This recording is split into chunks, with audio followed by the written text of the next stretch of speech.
Ay magandang umaga po.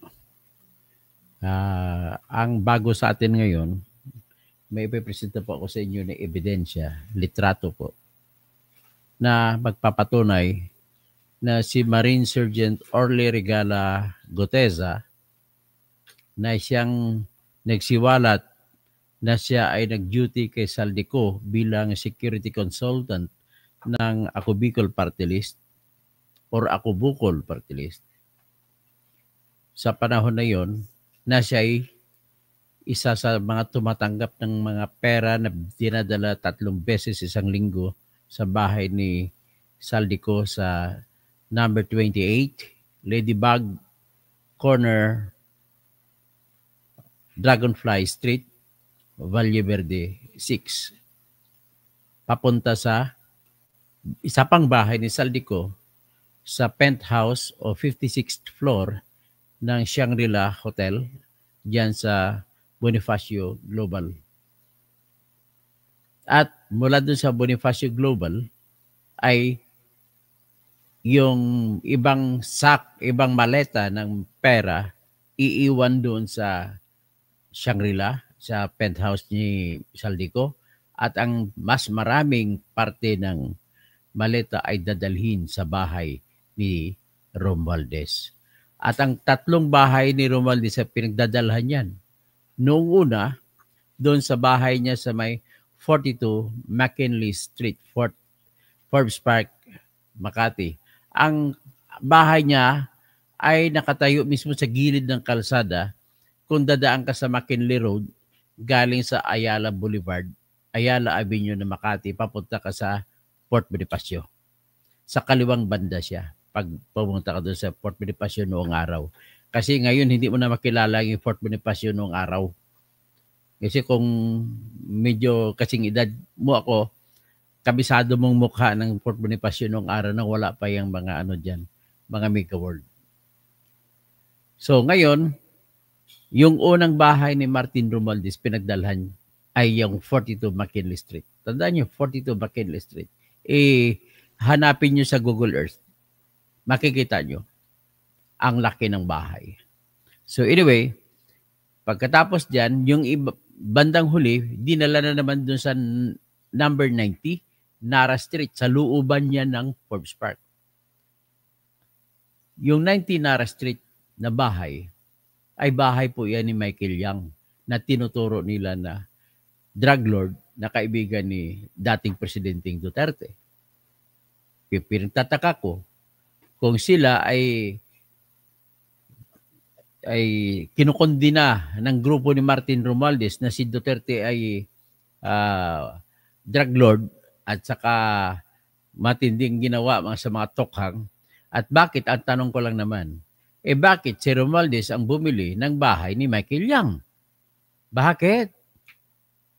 Pagkatapos, matandaan ninyo, nung kasagsagan na ng pugong bandang huli sa panahon ni Marcos, iniwan niya ni Duterte. Sa panahon ni Duterte, maraming mga pugo yan pumapasok. Isa na sa mga pugo na talagang enclave ng pugo, yan yung Island Cove sa Cavite. Mga Rimulya naman yan. 32 hectares yan, yung cove na yun. Or isla, kung sa Tagalog. Cove kung medyo English tawagin. Pero lahat dyan ay puro lahat mga pugo. At bakit pugo? Kung titingnan mo, nakaharap po siya sa Sangli Point, Cavite.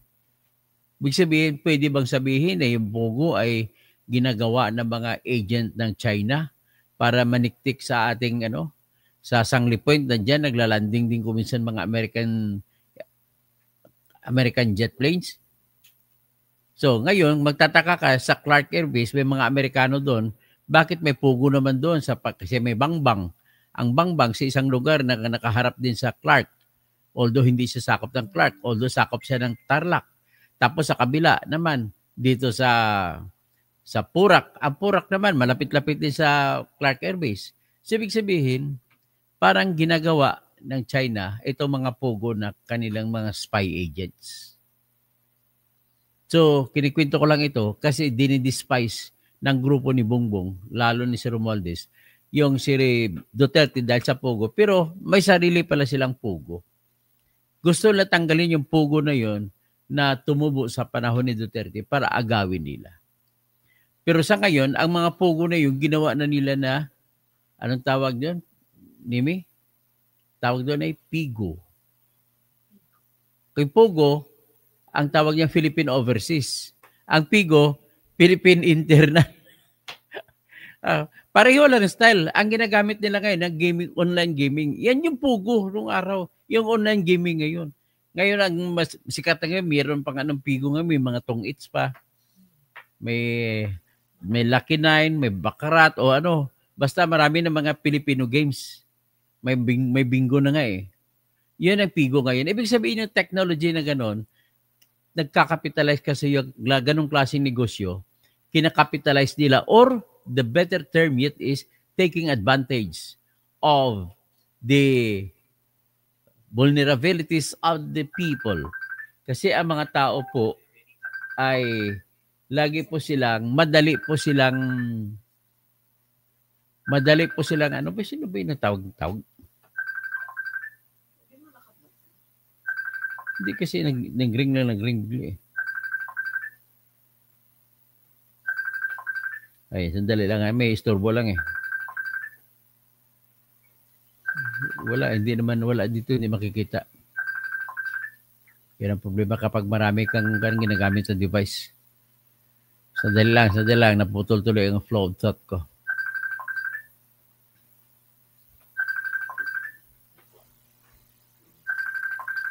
Ay, hindi mo na makita dyan. Pag pumasok na dito, hindi mo na makikita.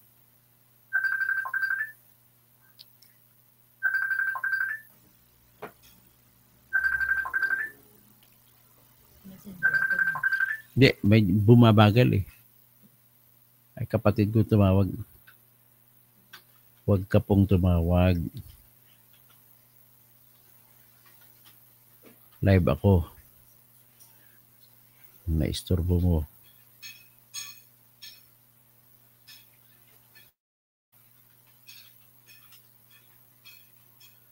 So, dito tayo, patuloy tayo. Tumawag lang yung kapatid ko galing Mindanao.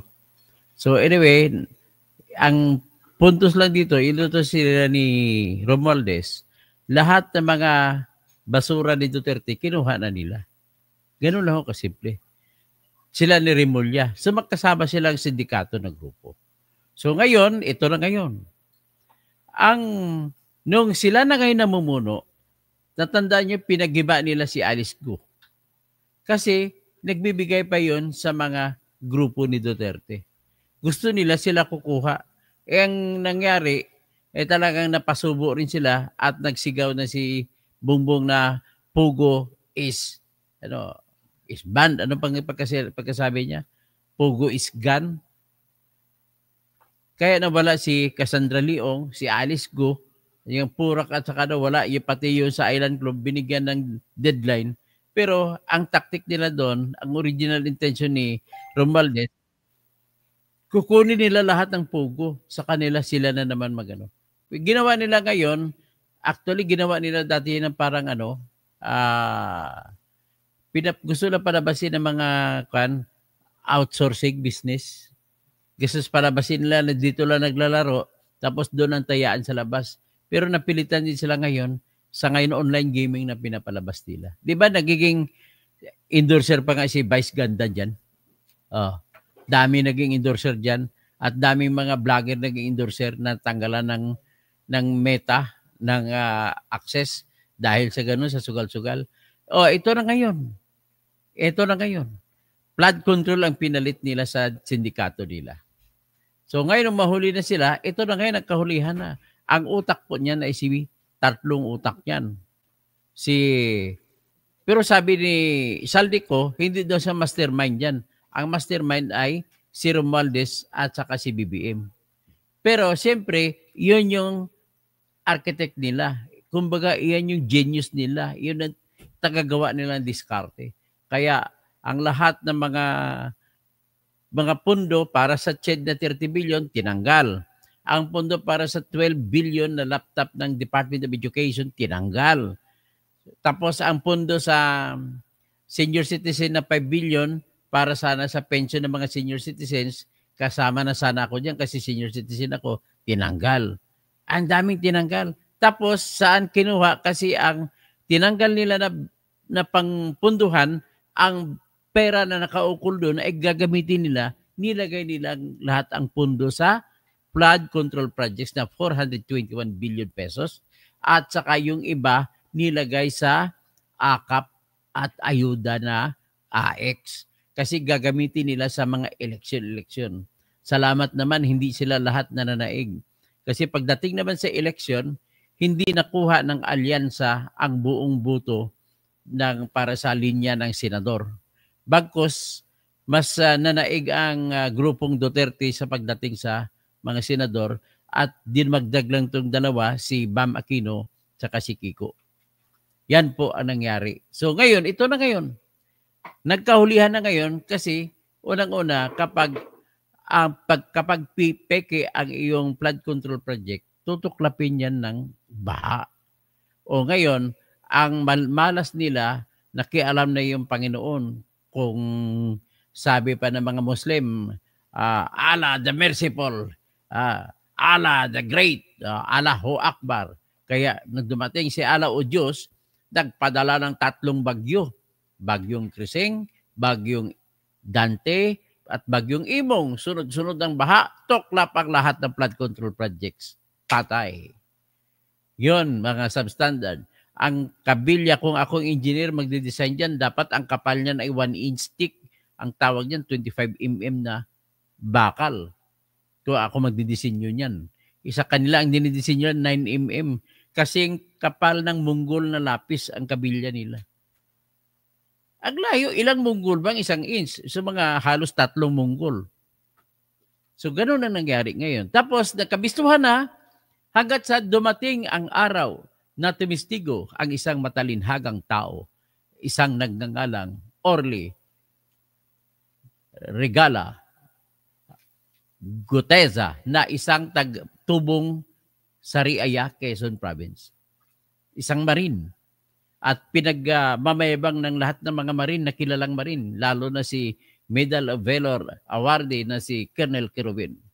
Pinagmamayabang niya marine. Sabi niya, never once in my life that I have been so prouder of the Marines than today na nagtistigo si Gutesa. Kaya hinikayat ng ibang marine na mga naging gwardya, lumabas na rin at para isiwalat ang mga basura ng bayan. True enough, marine yan.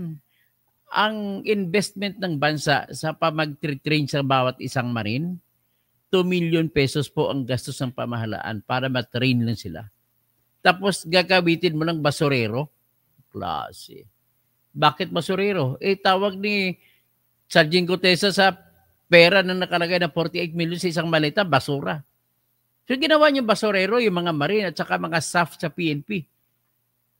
At saka mga member din ng Philippine National Police Protection Unit ay mga staff din yan, mga highly trained din yan. Gumastos din ng Pilipinas ng tag 2 milyon sa pagtitraining sa kanila.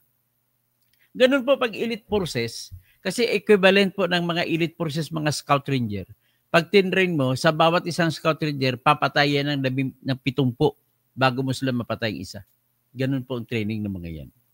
So ngayon, ginawa mong basurero, pagkatapos nagkwento siya na nung siya'y nanilbihan bilang security consultant ni Saldico sa Ako Bicol Party List, Ako Bicol Party List, ay tumatanggap siya ng 3 delivery ng mga maleta, hindi bababa sa 15 maleta na pera na ang bawat maleta ay naglalaman ng 48 million pesos. Tinatanggap niya kung saan-saan kani-kanino. Yun ay yung tinatag namin na iniintriga o binibigay siya bilang tawag niya, hatag kay Saldico. Si Saldico naman, pagtanggap naman, ang mas maraming bahagi ay binibigay, hinahatid doon sa bahay ni Martin Romualdez. Sabi ko nga kanina, yung unang pagbigay doon sa 42 McKinley Street. Pangalawang bigay doon sa 90 Nara Street sa Forbes Park, Makati. Bahay ni Michael Yang yun. Ang pangatlo, itong matindi, Doon na sa katabi ng Malacanang. Sa, anong pangalan ng mga street na yon? Arluego? O Aguedo Street? Diyan, katabi ng Malacanang. Ibig sabihin, lumapit na kay Bongbong para hindi na mahirapan na maghatid. Na kunwari na lang, merong maleta na galing sa airport, pero pera ang laman. Papunta na kay Bongbong. So in other words, ito po yung mga ebidensya na magpapatunay, na tutulong sa pagpapatunay na si Bongbong ay kasama sa sindikato ng flood control projects. Pangalawang ebidensya na magpapatunay na kasama si Bongbong ay ang katotohanan na binastos nila yung 2025 na General Appropriations Act na budget, pinuno nila ng 421 na flood control projects, tapos ang i-dinisapprove ni Bongbong ay 29 billion lamang. Bakit hindi mo dinisapprove ang lahat kung hindi ka dyan kasama? Yan ang katibayan, dagdag katibayan na kasama ka dyan, Bongbong. Huwag ka na magmaang-maangan. Ngayon, ang nangyari ngayon ay kini-question ngayon nung patapos tumestigo si Sergeant Gutesa ay diniscredit nila. Nagpalabas ngayon yung abogada na nagnotaryo sa affidavit ni Gutesa at sinabi peke daw peke daw yung notaryo. Aba, ito ngayon nakakita ko kahapon, siniwalat ko. Nakakita ako ng isang kontrata na may petsa na ninotaryo noong April 28, 2025. Bago lang. At ang kontratang yun sa gitna ng anak ni Lito Lapid na si Mark Tadeo Lapid at saka kontraktor para sa isang proyekto doon sa Santiago City, Isabela Province. Malaki. 49 million. Malaki. Para yun sa mga tourism sites. So, ibig sabihin, pag nakita kong notaryo nun, kapariha ang perma ni Atty. Pichi Rose Espera kumpara sa perma ni Atty. Pichi Rose Espera doon sa affidavit ni Sergeant Gutesa. Ibig sabihin, hindi nagsisinungaling si Sergeant Gutesa. Yan ang unang ebidensya. Yung pangalawang ebidensya may pakita ko ay siyempre, ito nga ipapakita ko, yung si Attorney Romy Macalintal. Si Attorney Romy Macalintal ay nagsampa ng motion sa Supreme Court na usisain mo na yung verification ng mga barangay officials na nagsampa ng objection sa kanyang petition. Kasi ang kanilang verification ay si Atty. Pichi Rose Espera din ang pumirma. At nakita ni Atty. Macalintal, ang perma ni Atty. Pichi Rose ay kaparehas din ang perma na makikita mo sa perma ni Atty. Pichi Rose Espera doon sa affidavit ni Sergeant Gutesa. So, yan ang pangalawang ebidensya ko. Ngayon, may pangatlong ebidensya ako at ipapakita ko sa inyo ngayon ang pangatlong ebidensya. Ano yun? Ito yun. Magkasama sa isang litrato na kung saan makikita mo si Martin Romualdez ay namimigay ng sobre na may lamang pera sa mga tao. Kasama niya si Saldico at sa kabila nagbabantay si Sergeant Gutesa. So, ibig sabihin, booking si Tambaloslos. Sabi mo, hindi mo kilala si Sergeant Gutesa. Ito pala, kasama mo nga pala namimigay ka ng pera eh. Oy, tingnan ninyo. Salamat naman kay Boss J Guevara sa kanyang post at natulungan tayo sa ating adhikain. Maraming salamat po, J Guevara TV ha. Sabi niya sa litrato, nakita niyo bang litrato? Ayan ha, litrato. So, sabi niya, totoo pala ito ang patunay na si Orly Gutesa ay konektado kina Martin Romualdez at Saldico. Kaya pala galit na galit si Bonjing kasi totoo. So, sa tingin ko doon, ang nagmaniobra na para mag-withdraw yung abogado na si Atty. Pichi Rose Espera sa kanyang perma ay binigyan siya ng pera nito. Malamang binigyan ka ng 1 milyon para lang kontrahin mo. Kasi ang problema naman ito, Ang ABS-CBN kasi bago tumistigo si Orly, ay pinalabas na sa ABS-CBN ang kopya ng affidavit. Kaya nakita tuloy ang pirma kung sino ang notaryo. Kaya tinawagan din siya ni John Vic Remulla kasi BGMP na empleyado ito si Pichiros. Oh, sige, tatanggalin ka sa BGMP pag hindi mo i-disown yan. Kaya napalabas siya ng i-disown niya. So, yan, no? Nakita nyo si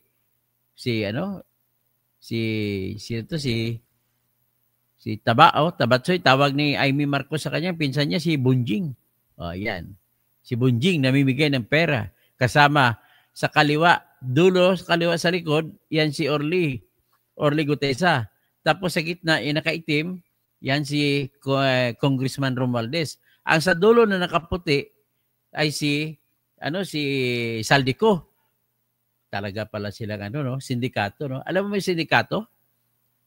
May sindikato na tinatawag ni Paul McCartney na Ebony and Ivory. Ang piano, Ebony tsaka Ivory. Ang Ivory, yan yung puti. Yung Ebony, yung itim. Di ba yung piano, itim tsaka puti?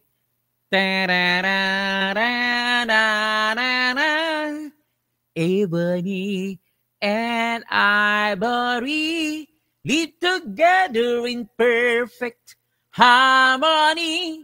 Side by side to my piano, keyboard, oh Lord, why don't we? O yan, ang itim, kasi nakaitim si Martin Romualdez, kasi itim ang budi niya. So, siya yung Ebony. Ang Ivory, si Saldico, puti. Pero iyan ang pakuno-kuno anghel na puti, pero hindi naman anghel. So, yan ang pangatlong ebidensya ko ngayon na magkakilala pala talaga si Saldico, si Congressman Romualdez, at saka si Orly Gutesa. So yan. First yung una kong ebidensya, sabi ko, ay yung perma, no? Na nakita ko sa internet na perma sa kontrata. Sa kontrata doon, makikita mo, ay pumipirma ang perma ni Pichiros Espera doon bilang notaryo publiko sa kontrata ay kapareho ng perma niya doon sa perma niya sa notaryo kay Orly Gutesa. O ito, papakita ko sa inyo. For the second time in history of these affidavits. Yan, papakita ko sa inyo. Kaya wala talaga pag mabuti ngayon, uso ng internet. Kung hindi dahil sa internet, dito nabibisto eh. Ayan. O, kita nyo? O, ang tinagurian niyang fake, yung nakapula sa kanang banda sa screen niyo, makikita niyo, may nakalagay perma ni Attorney Pichi Rose G. Espera.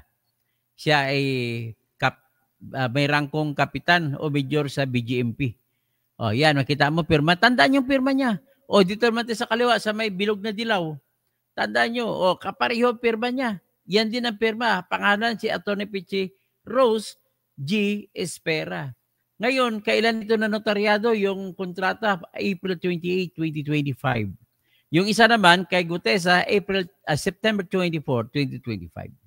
So, ito, ang perma sa taas, ang ininotaryo niyang perma ni Mark Lapid at saka ni Mr. Lagman. Kontrata ito na 49 million para sa isang tourism project doon sa Santiago City, Isabela. So, ladies and gentlemen, yan lang po ang maiksing presentasyon para sa katotohanan. So, okay. Ano na lang, may gagawin pa tayong ibang proyekto para sa katarungan. Crazy Brooks, shout out na sa inyo, Gibien.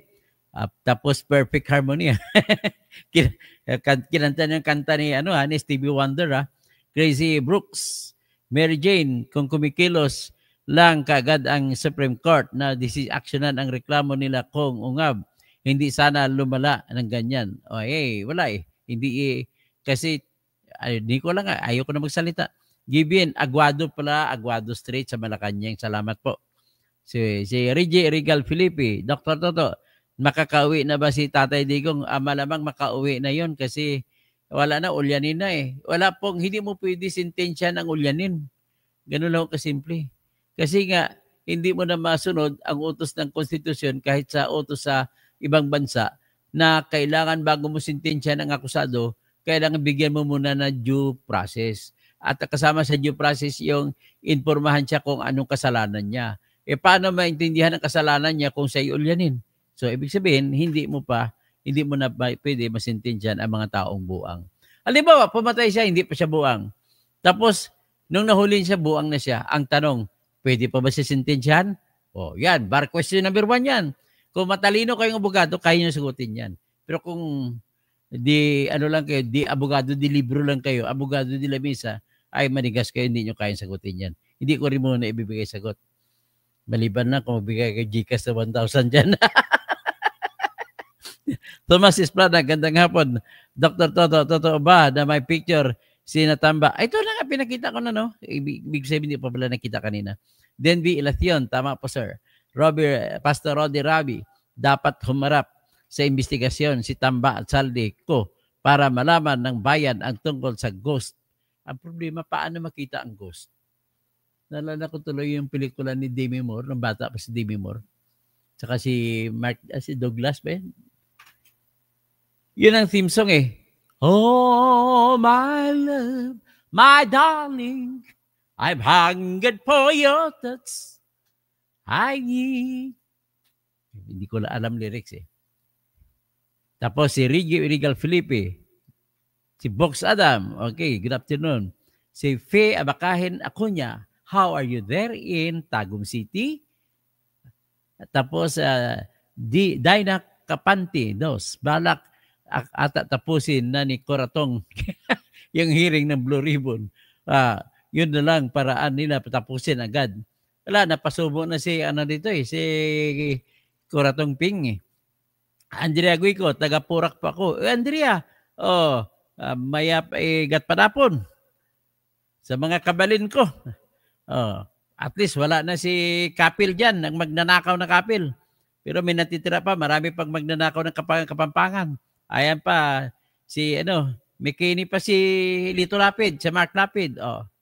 Andrea Guico, watching from Singapore. Pia Bakahid, Acuña, Berhinio Malunzo, Milithio Castramayor. Okay? Sino pa iba? Si Gabien, Crazy Brooks, Joe De La O. Maya pagat padapon, Joe. Mercado, Kati. Ito ikaw si Good P mo, host. Bakit hindi patawag si Martin Romualdez? Nangako na daw si Ping na naalibadbaran siya kay Marcolita. Laging siya inasar ni Marcolita. Bakit hindi mo papatawag? At bakit ano ba yung katwiran na parliamentary courtesy mas mataas pa ba yan sa hinahanap ng mamamayan na katarungan para sa bayan, para sa mga trilyon na ninakaw ng mga mamamayang kawatan? Ayan. Nauga doon si Ping Lacson kaya pinatawag niya si Tambaluslos. Si Quincy FTA Soriano, please Duterte, ikaw at ang pamilya mo ang magpatahimik sa Pinas. Kaya please Duterte at ng buong angkan mo, lumayas na kayo dito sa Pinas, please. Mga kakampang anti-Duterte. Pasensya mo lang. Pero balang araw maintindihan nyo bakit. Tanggalin nyo na ang inyong pagtingin sa mga tao. Titingin lang tayo sa bandila natin saka pangalan ng bandila ng natin Pilipinas. Tumingin na lang tayo sa bansa natin. Huwag na sa mga tao kung sinong tao. Lucila Daliva, dapat kayo ay tumistigo po para mas maliwanag po ba? Hindi naman ako testigo, taga-kwento lang ako. Dapat ang testigo yung nakakita talaga. Si Andrea Guico, maya pagat panapon po. Adrian Sabili, excited na po ako na malagdaan yan si BBM at Romualdez kung anong mastermind. Siyempre, nagreklamo na si Elizalde ko, hindi naman ako mastermind dyan. Sino bang pumirma? Yan ang tanong niya. Mga classic na depensa ng isang guilty. Pero sinasabi niya, para ang tanong lang, bakit ako lang? Yung iba naman. Yan ang tawag dyan kung gusto niyo. Yan ang ibig sabihin ng equal protection clause. What applies to one must apply to all. Kung apply sa kanya ay kasong plunder, dapat kasong plunder din sa iba na kasama niya. Ganun po ibig sabihin niya. So magandang hapon po at naway i-share rito na marami at ilalike ninyo at yan lang ang inspirasyon naming mga content creator para magpatuloy, magsisiwalat para sa bayan. At siyempre pa, para dumaming ating channel, memberships o di kaya subscriptions, kasi kung umabot ng subscription ko mga 10 million, nako, pwede na ko mananalo niyan sa pagiging presidente, tatakbo akong presidente para for once and for all, at ako lamang ang makapagbibigay ng tamang pagbabago sa Pilipinas dahil gagawin ko ang mga huwes sa lahat ng korte ang magbibigay ng husga ay mga tao na kinuha sa kani-kanyang bayan natin. Okay? Pati mga ombudsman magdesisyon, tao rin na kinuha sa kani-kanyang probinsya at kani-kanyang siyudad natin. Magandang hapon po. Mainaimbag na malim. Mga kabsat ko, maray na hapon sa mga Bicolano. Maayong hapon, maupay nga kulop sa mga waray-waray. Maayong hapon sa inyong tanan. Mayad nga hapon sa mga kraya.